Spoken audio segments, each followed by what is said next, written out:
अस्सलाम वालेकुम वरहमतुल्लाहि वबरकातुहू। अल्हम्दुलिल्लाह काफा वस्सलामु अला ताला तआला फी कलामी मजीद।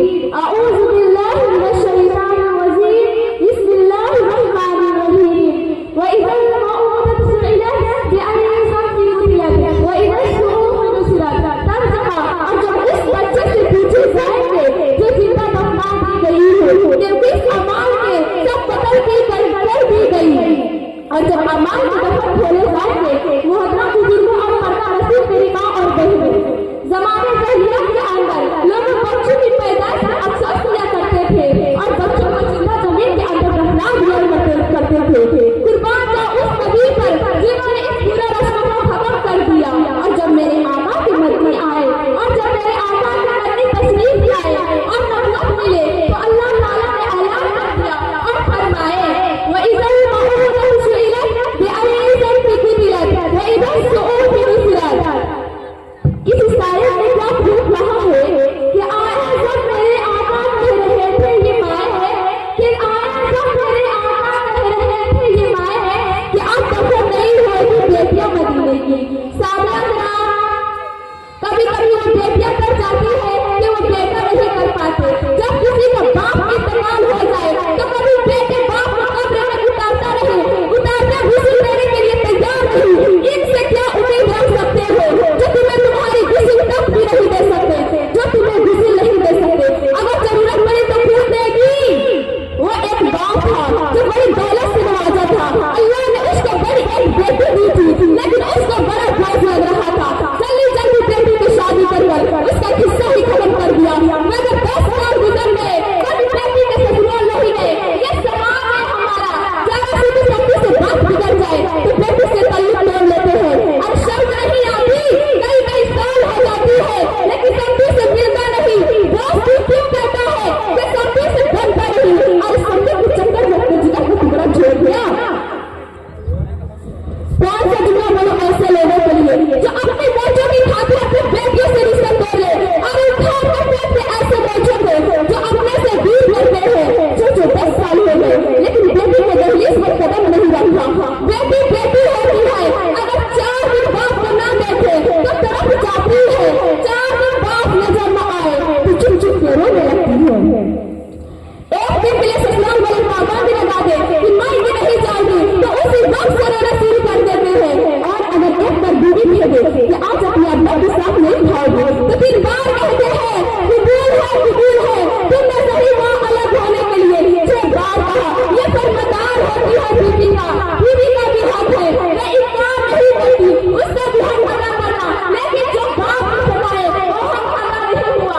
आप लोग मेरी बातें सुन रही है ना? अरे बोलो बस सुनिए और फिर के अंदर रखिए मेरी बातों को। तो ये होती है बेटों की मामला। अब देखो तो सही, 10 साल हो गए लेकिन बेटी के दहेज पर कदम नहीं रखा। बेटी बेटी होती है, अगर बेटी बेटी होती है।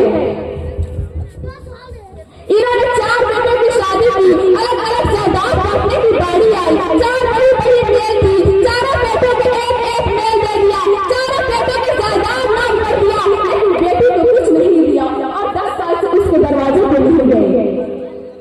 इंतकाम देखिए मर्जी गुजरा, पेट में दर्द उठा, जब पेट में दर्द उठा तो डॉक्टर के पास गए। डॉक्टर ने चेकअप की, चेकअप करने के बाद पूछने लगा कि तुम्हारे गुजर फेल हो गई है, अब तुम्हारे जिंदगी का वक्त कम हो गया है, कहा कि कोई तो रास्ता होगा इलाज कर। डॉक्टर ने कहा इलाज करने से कुछ नहीं होगा बल्कि गुजर बदले जाएंगे। बस इतनी सी बात कहा। दौलत वाला था, पैसे वाला था, दोनों था अपने अमीरी में। कहने लगा ऐ डॉक्टर जितना पैसा चाहिए इतना पैसा दूंगा, जल्दी से कोई दूसरे गुर्दे के इंतजाम कर दे। अरे गुर्दे का भी एक अपना कानून होता है, हर किसी का अपना काम नहीं करता। जब कोई अपना गुर्दा देता है तभी काम किया जाता है। ये गुर्दे का वसूल होता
डॉक्टर के पास आकर बाप के नाम लेने लगा और कहने लगा कि फला मरीज का कमरा किस जगह है। डॉक्टर ने कहा क्या करोगी? उसने कहा सुनो, उसके गुर्दे की जरूरत है, जल्दी मेरे गुर्दे निकाल ले और उसमें डाल दे ताकि उसकी जिंदगी बच जाए।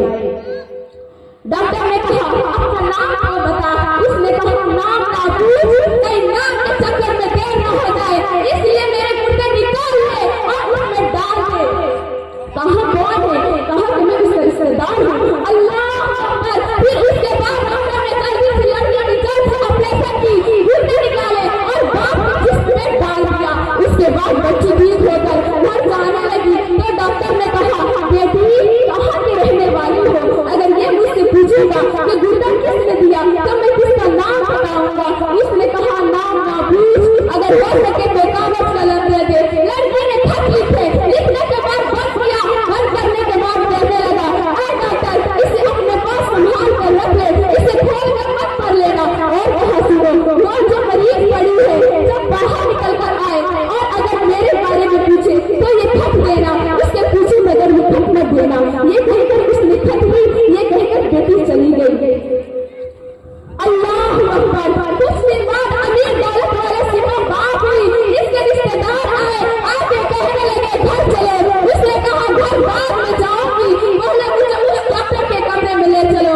कहा किस लिए? कहा कि मुझे उसका शुक्र अदा करना है। कहा किस बात का शुक्र अदा करना है? कहा कि मेरे बेटों ने तो गुर्दा देने से इनकार कर दिया था, ये डॉक्टर के ही मेहरबान है जो आज मैं जिंदा लेकर केबिन में आए और आने के बाद कहा डॉक्टर तेरा बड़ा एहसान है कि तूने मेरी जिंदगी बचाई। डॉक्टर ने कहा ओहो और शुक्र अदा करना है उसका कर जो तुम्हें गुर्दा देकर गई है। जैसे ही ये तेरी बात सुनती है कि मेरे अपनों से इनकार कर दिया था, फिर कौन है जो मुझे गुर्दा देकर गई है? कहा नाम तो नहीं पता। कहा कहाँ की रहने वाली है? कहा तुम्हें भी पता नहीं बताया, कहाँ तलाश करूं? डॉक्टर कहता है यार मुझे याद आया जब वो गई थी तो एक खत देकर गई थी। उसने दराज खोले, दराज में से खत निकाले और निकालने के बाद कहा यार ये देखो ये खत देकर गई है। अब जरा सुपर जैसे ही उसने खत निकाले और निकालने के बाद खोला और खोलने के बाद पढ़ा आंखें तरफ जाने लगते हैं, जमीन पर बैठ जाता है और रोने लग जाते हैं। डॉक्टर कहता है यार बताओ तो सही ये खत किसका है और इसके ऐसा क्या लिखा है कि तू जमीन पर बैठ गया और तेरे आंखें बरस गया? उसने कहा डॉक्टर कैसे बताओ, फटने पड़ गई है, नाम कहाँ है, बताने की ताकत नहीं है। कहा बताओ तो सही। उसने कहा डॉक्टर ये खत मेरी बेटी का है जिसके शादी के बाद दरवाजे, जिसके शादी के बाद 10 साल दरवाजे पे नहीं गई। अल्लाह अकबर। कहा लिखे क्या है खत में? कहा के बताओ, कहा के पढ़ के बताओ। उसने ये खत पढ़ना शुरू किया। बच्ची ने लिखी थी बिस्मिल्लाहिर्रहमानिर्रहीम। ऐ मेरे बाप, एक मजबूर बेटी का सलाम, नाराज बाप की दरगाह में कबूल हो। और उसके नीचे लिखी थी ऐ मेरे बाप, मेरे निकाह में 10 साल हो गई, 10 साल हो गए मुझे ससुराल आए, तुम्हें 10 साल हो गई लेकिन मेरे दहलीज पे नहीं आए। ऐ मेरे बाप मुझे नहीं पता कि तुम किस बात से नाराज हो, मुझे ये भी नहीं पता कि मेरा गलती क्या थी। बाबा मुझे ये भी नहीं पता कि मेरा कसूर क्या था, लेकिन मैं इतना जानती हूँ कि 10 साल गुजर गए तेरे इंतजार करते करते लेकिन तुम नहीं आए। कहा बाबा कि जब ईद का चांद नजर आता है तो दुनिया चांद देखने के लिए छत पर चढ़ जाती है, लेकिन ये तेरी बेटी जब ईद का चांद नजर आती है तो दरवाजे पे खड़ी हो जाती है और इस उम्मीद से खड़ी होती है कि शायद इस बार मेरा बाप आता होगा। बाबा 10 साल में कितने ईदें गुजर गई, दुनिया ने नए कपड़े पहने उतार दी, लेकिन मेरे बाप 10 साल मेरे बाप सबने ईदी की, लेकिन ये तेरी बेटी ईद नहीं देखा। अल्लाह अकबर। उसके बाद बेटी ने लिखी थी ऐ मेरे बाप मैं तेरे पास आती हूँ, ये खत देकर जा रही हूँ, मुझे नहीं पता कि मेरा कसूर क्या था जो तूने जायदाद तकसीम की, चारों बेटों को जायदाद तकसीम कर दिया। बाबा मैं ये भी शिकायत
इंतकाल हो जाए तो मेरे जनाजे को कंधे दे देना।